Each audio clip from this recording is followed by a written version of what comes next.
estrutura biológica mais complexa que existe. Mas nos últimos anos, aprendemos mais sobre o nosso cérebro do que em toda a história da medicina. A gente conhecia a estrutura do cérebro por 2 ou 3 indivíduos que morreram e alguns cientistas estudam durante anos esse cérebro.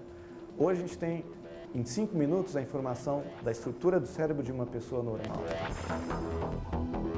Ele é capaz de processar a cada segundo milhões de informações e comandos. É a nossa central de controle. É um interlocutor da sua consciência com o meio externo. E para fazer isso com apenas 2% do nosso peso, ele consome cerca de 20% da energia produzida pelo nosso corpo. Um fantástico sistema que ainda esconde muitos mistérios.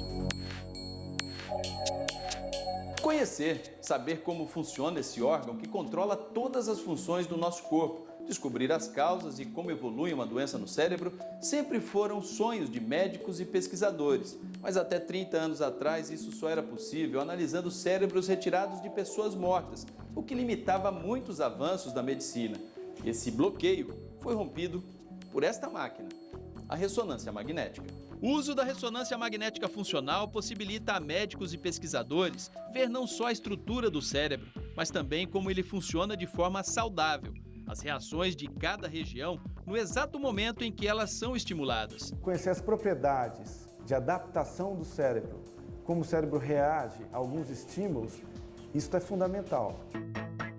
Com as imagens, um exemplo do que os cientistas puderam estudar melhor é a neuroplasticidade, a capacidade do cérebro de se reorganizar e, no caso de uma doença ou acidente, uma parte dele assumir as funções de uma outra, danificada. O seu cérebro é capaz de se adaptar para aprender ou se adaptar para se recuperar de alguma doença. Foi o que aconteceu com o narrador esportivo Osmar Santos.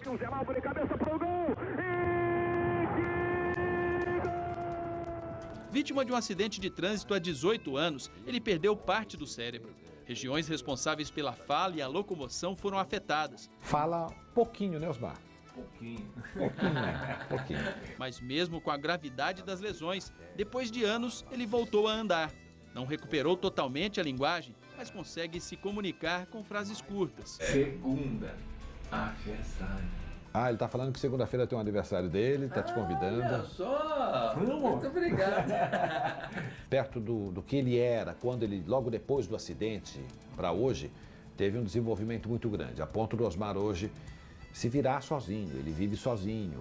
Nos últimos anos, bilhões de dólares foram investidos em pesquisas. Os resultados começam a aparecer agora, em forma de diagnósticos, terapias e tratamentos de doenças como Parkinson e Alzheimer. Certamente hoje o indivíduo que tem a doença de Alzheimer tem condições de viver com essa doença por muito mais tempo e bem melhor do que o indivíduo que tinha essa doença no começo da década de 90. E isso é só o começo. Amanhã continuamos nossa viagem pelo cérebro. Vamos mostrar que, como o nosso corpo, ele também envelhece, mas que é possível mantê-lo jovem por mais tempo.